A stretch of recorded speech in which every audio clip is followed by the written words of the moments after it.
Hello, my name is David from the Vesper Group, and today I want to give you a brief overview on EICRs. What is an EICR, you might ask yourself?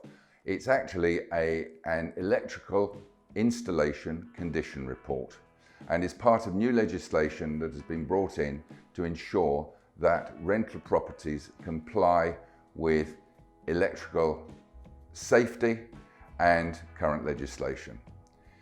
This new legislation was brought in with effect from the 1st of July last year for all new tenancies and renewals, and by the 1st of April this year encompasses all of the remaining tenancies.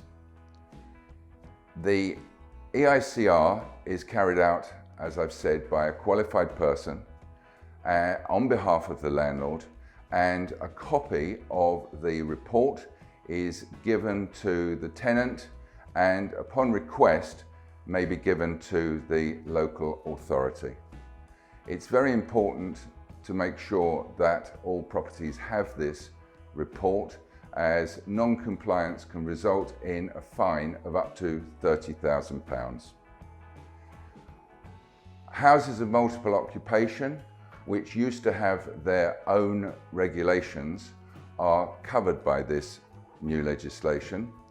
And for new build properties or properties that have had a new electrical installation, there is an electrical installation certificate which will take the place of the EICR during the first years.